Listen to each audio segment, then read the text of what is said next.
I think I'll keep doing it. No, you won't. I will. You'll get a right thrashing. It's been a long time, but I think you're about due for another thrashing. What was the emergency number again? Yeah, it's got 3 numbers in it, and they're all the same, and one of them's a 0. Yeah. No, I can't remember. In 3, 2, 1. No, I can't be bothered. Good start. We'll catch you next time. Bye. Colin had a problem and a microphone to spare. Thomas took it up and so the podcast went to air. For weeks and months they trawled through every single DVD. They've unwrapped all the ones they can and now they're cellulose free. Now they're cellulose free. Hello, dear listener, and welcome to Cellulose Free. My name is Colin, and with me as always is my fellow film watcher, compadre and son, Thomas. Hi, hello. What have you been up to? I've been to TMAG, and it certainly was the Tasmanian Museum and Art Gallery. It was. Yeah. What do you think about what they did with the place? With Islands to Ice, Yeah. It's certainly different. It's not as dense as it used to be, I think would be my assessment. Yes, I think it takes up more space, possibly, than it did, which would help. I think it took up the same floor space. I just don't remember there being a window at one end of it. I must admit that I didn't spend a lot of time in there, so I'm not sure whether the model of Mawson's hut is still in there. But that the end with the windows in it was where the Mawson's hut used to be. Right. Did you happen to notice Mawson's hut? No. The model of? Maybe they've removed it, which seems quite bizarre that they would do that. But yes, there have always been windows at that end, but I cannot remember whether there were windows there during the initial Antarctica setup. They might have covered them up and then reopened them. I mean, it's only, a week since I was there? Yeah. And I can't remember even the windows being there. But admittedly, I was trying to build up the courage to actually ask the person who was supposedly keeping an eye on things in that particular area of the museum where the coin exhibition had gone to. And when I did, he didn't know. He was a casual, so and had only just returned to work, and it had moved whilst he was gone. He went overseas or back home. I think English was his second language. So, yeah, I think I am at a point in my life where I am not especially interested in traditional art. And the exhibits as part of Islands to Ice are just a little below my age bracket. Okay. Too highbrow for you. And just... I must admit that was another area where I skimmed. It was a case of I didn't have a lot of time, and really I only went in there to grab a picture of the Lego model of the icebreaker. Very impressive piece, that. Yeah, yes. Very impressive. But like everything else in the museum, I didn't spend an awful lot of time looking at it. No. I took a number of photos of different features in the model, but yeah. Did you get out to the Bond store? Have they changed it in I don't the last know, because couple I of didn't go years? this No, because I didn't either. Right, fair enough. I don't think a lot has changed in there. And from there, I wandered up to the Botanical Gardens, which continue to be the Botanical Gardens. That's quite a wander. Yeah. Yeah. Especially when you have to wander back afterwards. I don't know, it's like a half-hour walk up there. And back. It's not too bad.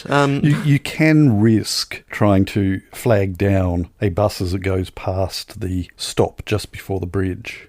It is possible to catch a bus from there.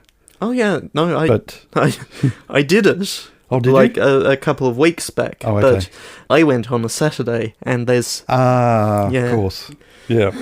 So things are a little more sparse, and I would have had to catch multiple buses, and ultimately it would have taken about as long to... Anyway, the gardens were the gardens. Did you get into the cool room? I did. Right. I did go into the subantarctic plants room, which was cold.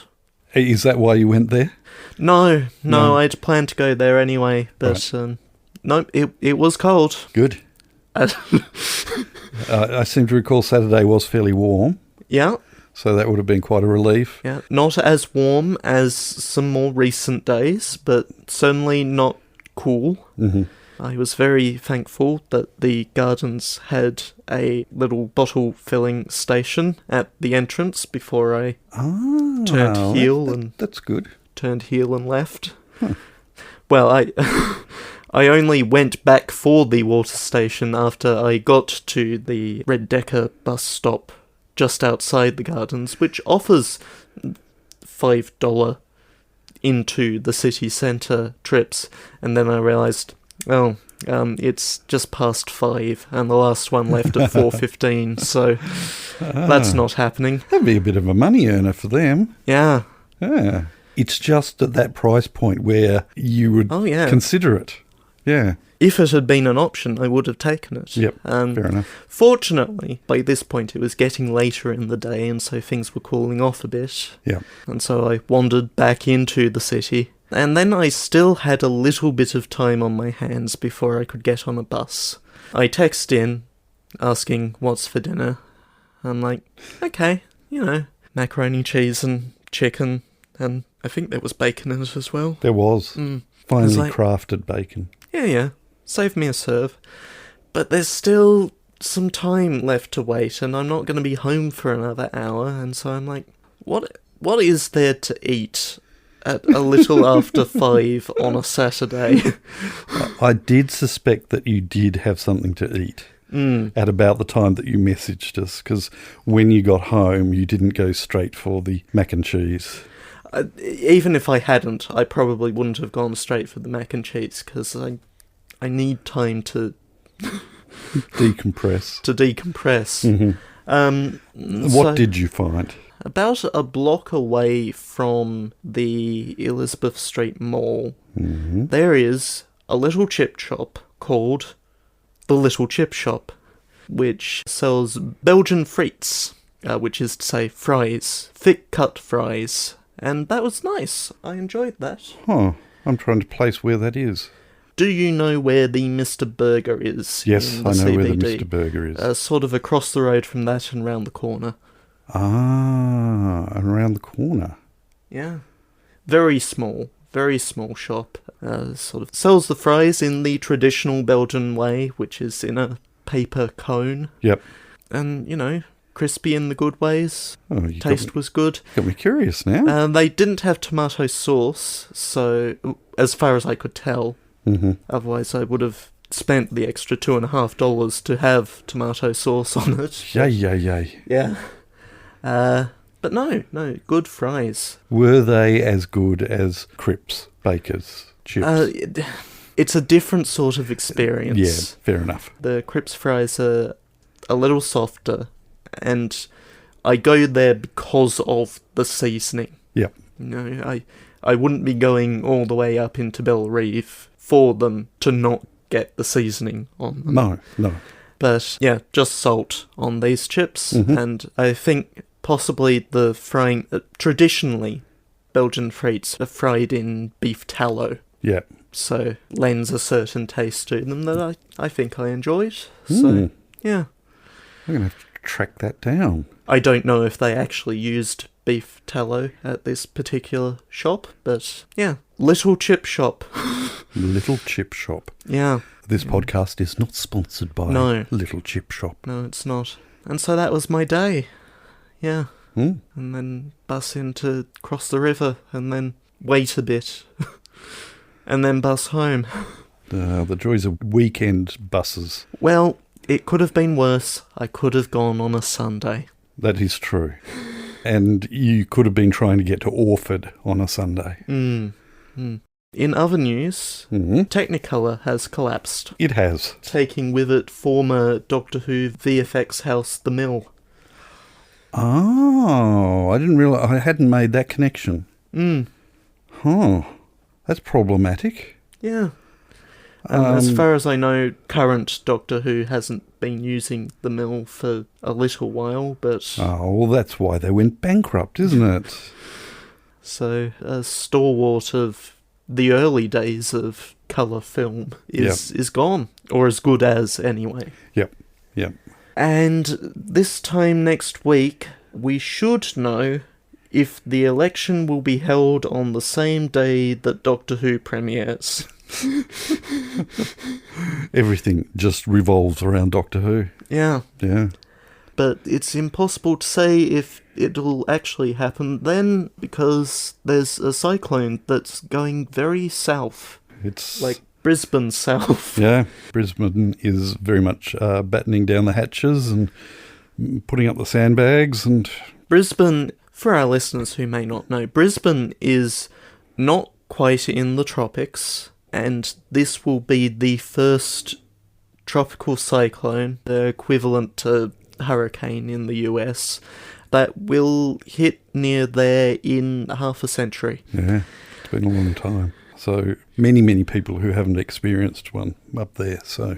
And so Dutton is muttering about how it would be tin-eared to announce an election at the weekend. Well, I believe that the Prime Minister is up there at the moment. So he's cancelled his trip over to Western Australia for the state election there, which is basically all that he was waiting for in order to call the federal election. Yeah. If he doesn't call it on Monday, then it will be in May, because the 2 weeks after April 12th are Easter and the day after Anzac Day. And it's not going to happen then. No. On either of those.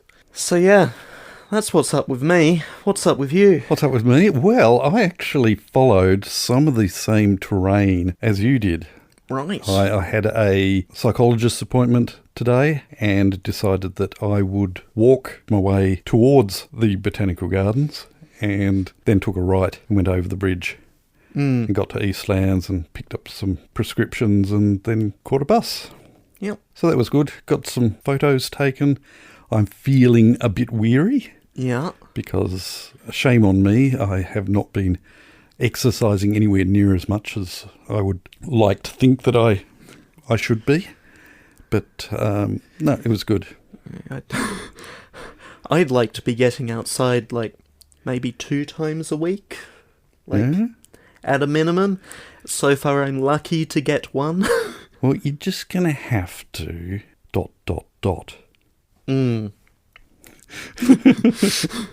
Much as I'm just going to have to ...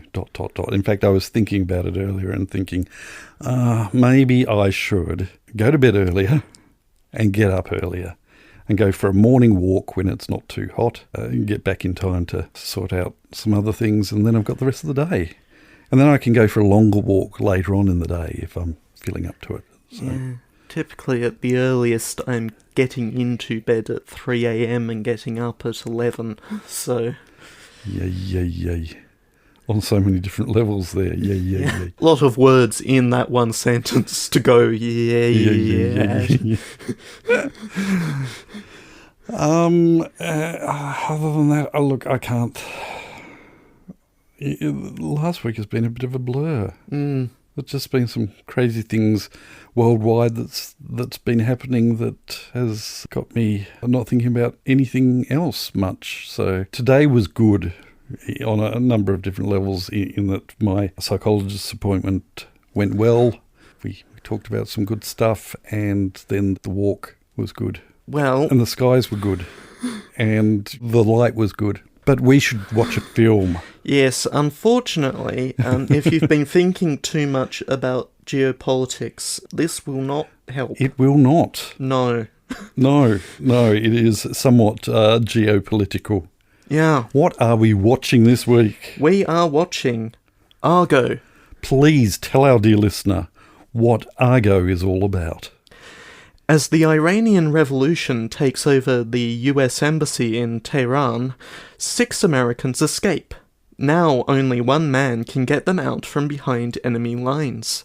Tony Mendez is a brilliant CIA agent who specializes in impossible escapes, but his new plan is as daring as it is desperate. Disguised as a film crew, Tony and the fugitives must hide in plain sight, where the slightest slip-up could end in instant death. Dum, dum, dum. Now we have an option here. We can either watch it on DVD or we can watch it on SBS on demand with ads. With ads, and I... Poorly placed ads. have... Not necessarily poorly placed, but numerous and... I quite often find them very poorly placed and numerous. Yeah, numerous and voluminous. Yes. So we're not going to go that way. No. But if you are in Australia and you do not have access to a DVD of this film and you want to watch it... At time of writing, it's on SBS On Demand. That's right. And who is to say whether we can recommend it or not? We're about to find out, because Thomas is going to take it out of the case. He's going to pop it into the DVD player. We're going to watch it and then come back and we'll talk about it. So we'll catch you on the flip side. Turn to side B. Don't have a joke. No, I don't. No. No. Let's try and think of something my just mind now is just completely geopolitical at the moment, you mongrel. No.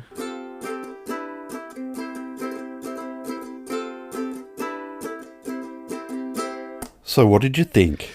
So first of all, I need to cast my mind back to last week when I was picking the film for this week. And I had something in mind, but I had a look at the IMDb Parents Guide, and okay, so there's a few furry words in there.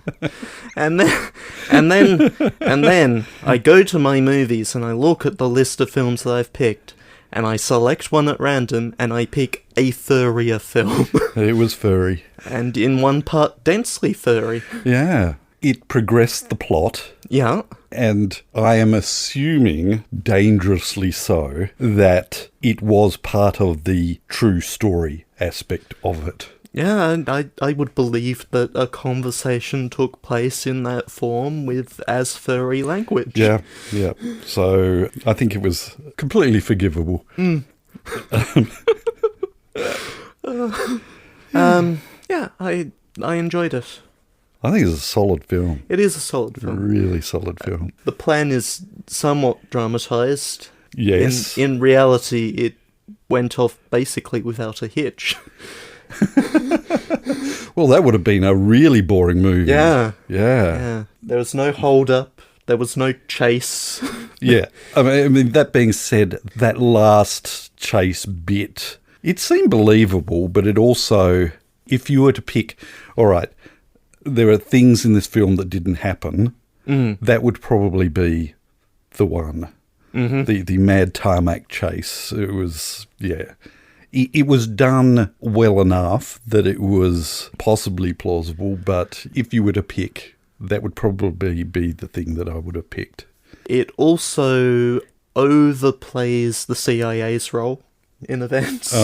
In fact, the operation was, by all accounts, mostly the Canadians. Yeah.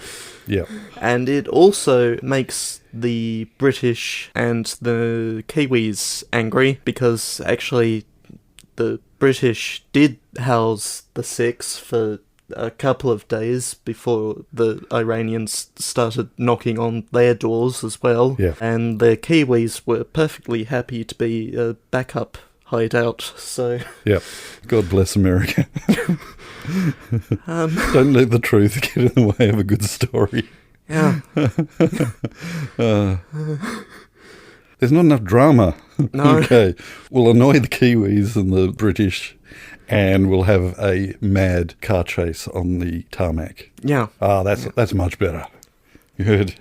No, I enjoyed it. It was good. There was one thing that stood out to me. Yeah. That wasn't there, that one would expect these days. And that was the yellow filter. Whilst you're in the Middle East, you need to have a yellow filter. Middle East or Mexico, you've got to have the yellow filter to know that you're in the Middle East or Mexico. It's especially 2012, coming off the back of the 2000s, a decade where they'd throw a yellow filter on anything. Yeah. I did actually watch a YouTube video last week or the week before, and I don't know whether I'm going to be able to find it. But if I do, I'll put a link in the show notes regarding how cliched it has become. I'll see what I can do. But it was quite refreshing that there wasn't that use of filter. In fact, everything as far as the filmic quality of it was beautiful. The camera shots were really good. There was a lot of handheld work, but it wasn't throw-up, sickening wobble cam. It was really good. And there were great transitions as well, like the spinning of the ball on the desk, and then it cuts to the spinning of the record. And there are a couple of other ones that just worked really, really nicely, that it wasn't just a plain cut. There was conscious effort involved in making it look good. And the bringing in of film footage, which possibly may have been from the time. Yes, yeah. Anything that was the 4:3 ratio, I believe it was actual original footage. Well, 4:3 footage that they then cropped because the film itself is not in 16:9. No. Anything that didn't fill left and right of the screen was original television footage. You show the 4:3 footage in actual 4:3 and it's going to take up a tiny portion of the screen. Yeah. I got a bizarre note here. Yeah. So we sat through to the very end, which was worthwhile doing because there was not so much an end credit scene, but there was stuff that was informative throughout the credits. But at the end, and I'm going to really embarrass myself here because you mentioned that it made a big hoorah with the subtitle saying that it was in English, and in fact there was only English subtitles on the DVD, is that correct? Well, no, there were a bunch of the typical distribution warnings after the film in all manner of languages. Oh, okay, right, okay. And the DVD only includes English audio and subtitles. Right, okay. Well, my point that I was going to make is that, and again, I'm going to embarrass myself here, movies that I have watched in the cinema that have had any subtitling going on baked into the film, and they use a reasonable font to do that, or you're watching Avatar and you're reading Papyrus. Whereas when I go and watch these films on DVD or Blu-ray, the subtitles don't look anywhere near as good. I'm thinking, why did they not release it with the subtitles that they used? And the aha moment that I had at the end where it showed English as part of the subtitles. It was the last thing that was subtitled, was stating that these subtitles were in English. And, the penny dropped, that they don't bake it into the DVD because lots of DVDs come out with multiple languages and multiple subtitles, and you don't want to have subtitles over baked in subtitles in English or whatever language happens to be on the screen. So that's why they do it. Yeah. Am I slow or what? And also intertitles. Yes. Like, this is the location that we're in now. Yeah. Those were also what we would call in the business closed captions, because I don't know why they're called closed as opposed to open captions. The point is they're not baked in. Yeah. So I had that aha moment. All right, a little bit of background. So 444 days until the rest of the hostages were released, and there was a lot of political argy-bargy going on there, and it was very political the day that they were actually released as well. But basically, Iran flipping the middle finger to Carter, essentially. But you can look into if you're not aware of the history at all, have a look. But 444 days, the rest of the hostages were hostages. They became hostages when I was 11.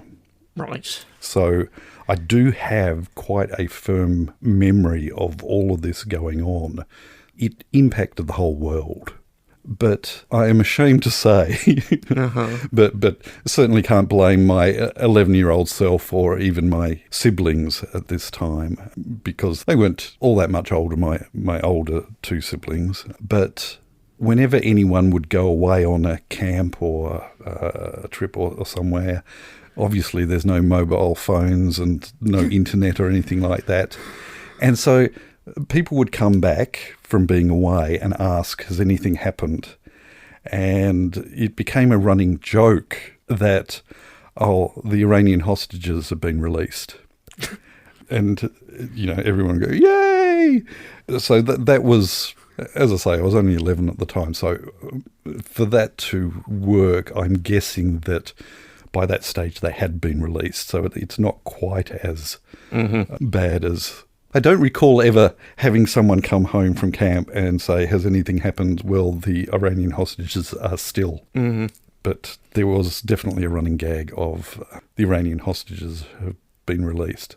Okay, so I don't feel quite as bad now because it happened after the happily ever after scenario. But that went on for years.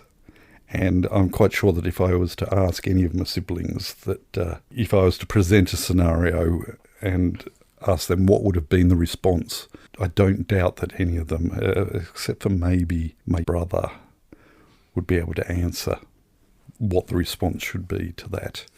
That history was well and truly ingrained, as was, but not quite so deep, the continuing tensions worldwide and botched rescue efforts and things like that.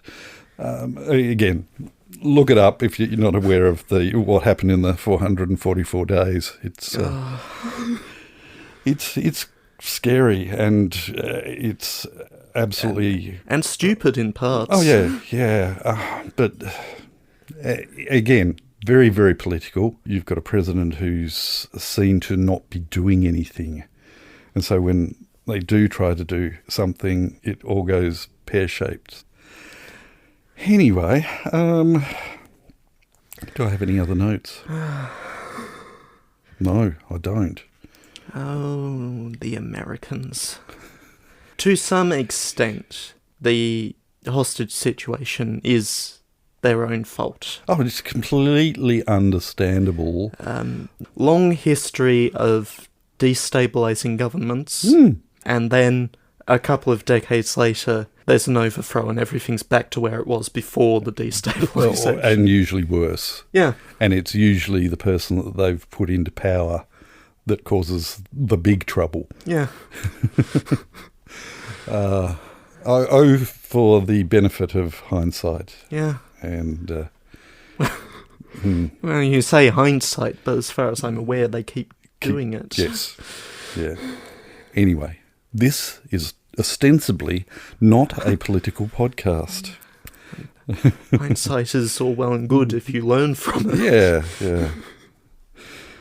All right. Do you have anything else you wish to add about this film? No. It's good. Recommend it? Yeah. Good. So do I. If you can get your hands on it, do so. And Ben Affleck did a incredible job both acting in it and directing. So good stuff. All right. We shall move on then. The following segment has no title. Thank you. We shall start over on Discord with the only substantial comment from E of Pi. Hi, E of Pi. Good luck with Arena. That is to say, Magic the Gathering Arena. Yep. I hope you're enjoying it. Tomorrow, as I write this, or, well, today, but it's not really tomorrow until you sleep or eat breakfast. No, you have to sleep and eat breakfast before. And I swear I'm about to do the former. The second new episode of Friday Night's premieres. Yay! So that's something to look forward to. It is, whatever that is. Oh, sorry. Friday Nights is a loading ready run series that for 8-ish years they produced on contract for Wizards of the Coast about the game Magic the Gathering. Right.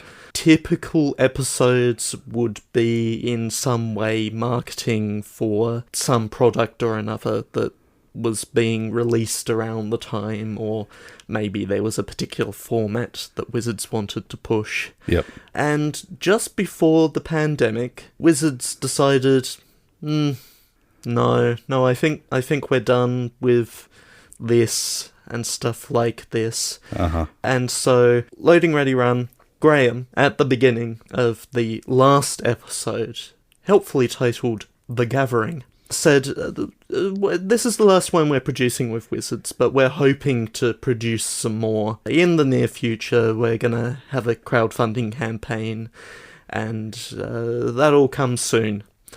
And then the pandemic hit. What pandemic? The COVID-19 pandemic. Which one's that? The one that happened in 2020. Oh, so it had a bit of an impact, did it? It did. Right. And so things stayed on the back burner. Hang on, I'm going to have to Google this.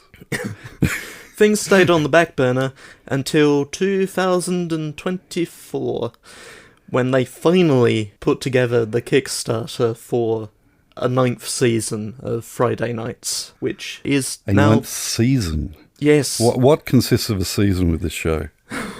Or don't we know? So, the first season of the show was 4 episodes, and fairly simple. Didn't really have a lot to do with any particular products that were coming out at the time, but it was sort of a vague introduction to Magic for people who don't know what Magic is. Uh-huh. But still funny enough for people who do know what Magic is. Yep. And then the remaining 7 seasons produced under Wizards were basically once a month, all year round. Wow. Yeah. Oh, sorry, I say wow, but it's only 12 episodes, isn't it? Sorry, I say only. And in the context of what Loading Ready Run were doing at the time, which was weekly sketches. Yeah. Not huge.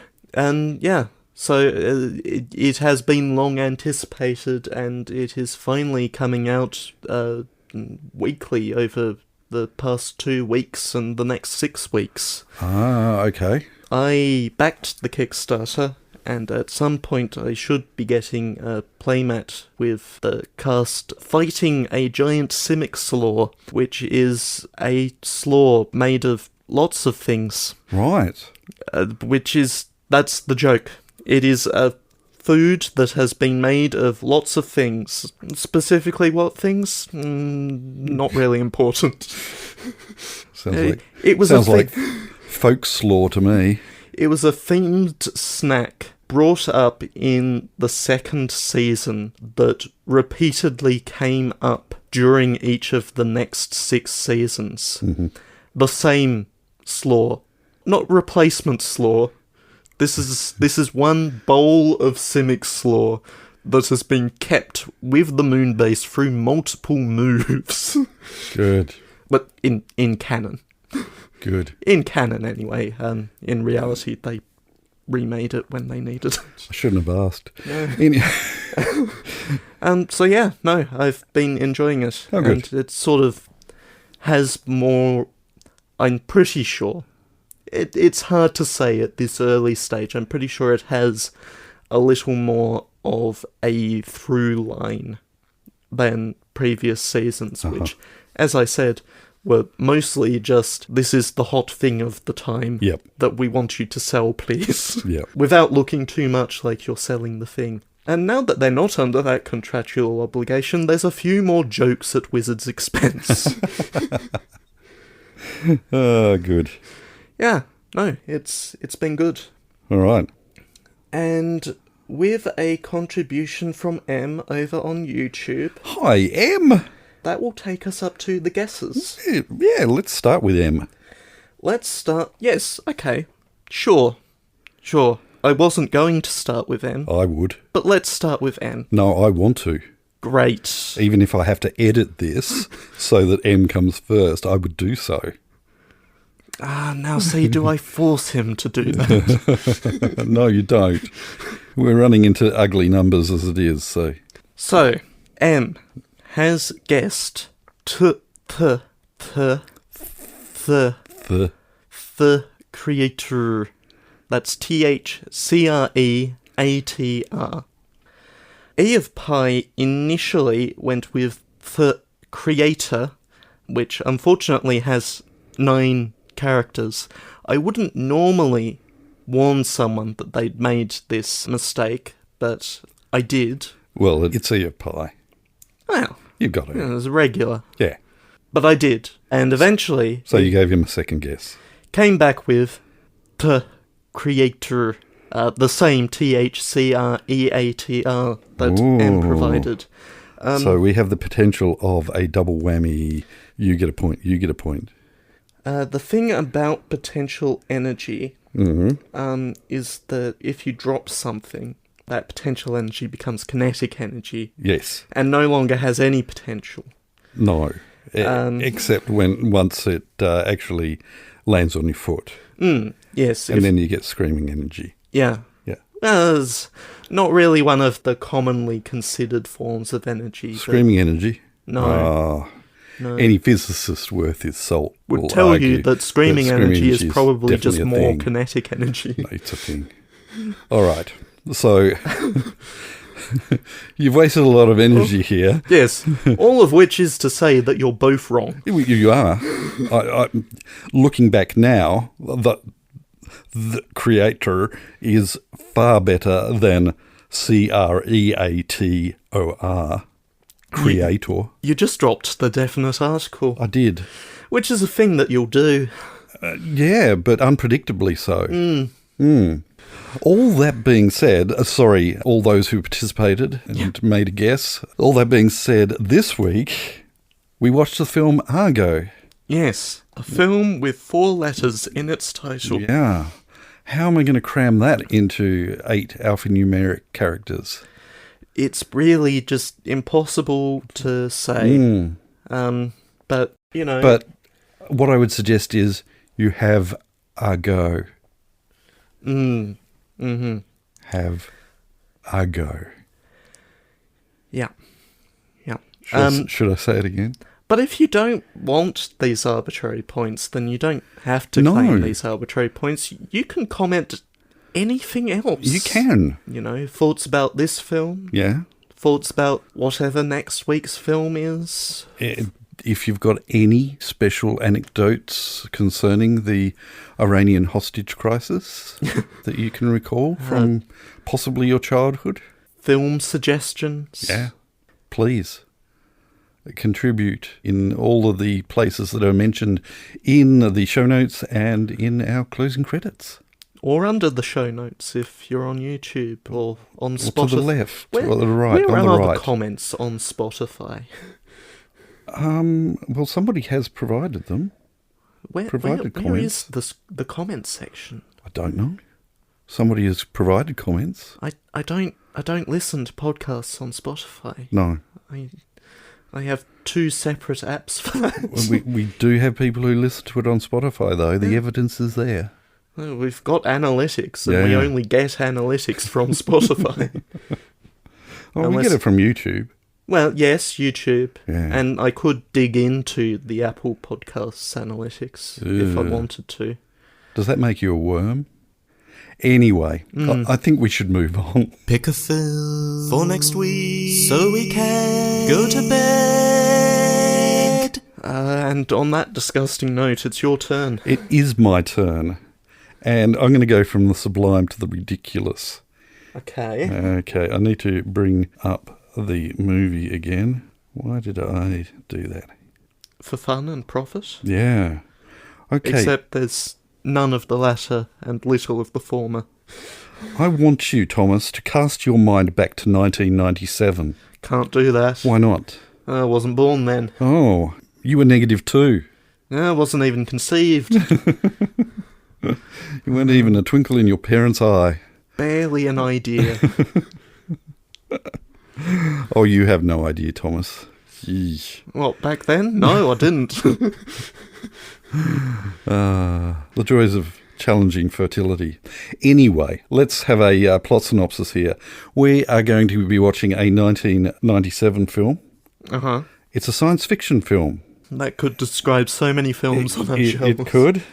It is a science fiction film directed by Paul Verhoeven. Okay. That name may or may not mean anything to you. It rings some bells. It should ring some bells. How many of his films I've actually seen is... That I suspect not many. No. Anyway, I'm going to read you a plot synopsis. Set in the future, the story follows a young soldier named Johnny Rico and his exploits in the mobile infantry. Rico's military career progresses from recruit to non-commissioned officer and finally to officer against the backdrop of an interstellar war. Buzz? Is this Starship Troopers? It is indeed Starship Troopers. I've started, so I will continue. The backdrop of an interstellar war between mankind and an arachnoid species known as the bugs. So this could be an absolute hoot, or it could be really, really bad. Whatever the case, I'm sure we'll be doing our part. We shall. We hope that you can join us when we watch Starship Troopers, but until then, we'll catch you next time. Bye. You have been listening to Cellulose Free. Your hosts were Colin, who produces and edits the show, and Thomas, who makes the artwork and music. Cellulose Free is recorded in the Deranged Cat Studios in scenic Tasmania, Australia. We keep track of our extensive physical media collection through My Movies, which we highly recommend. You can find links to that, as well as other places you can find us, in the show notes. Cellulose Free is a Hi Hello production.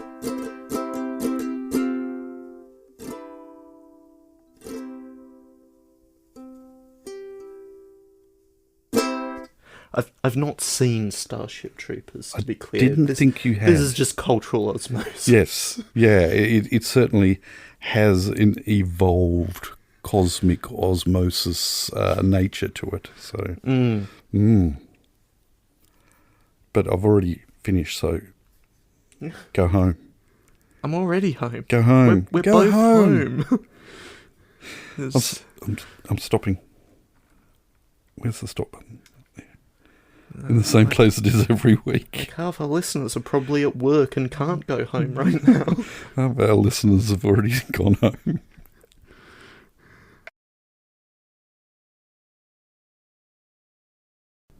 I found out why that bus was so loud earlier. Uh-huh.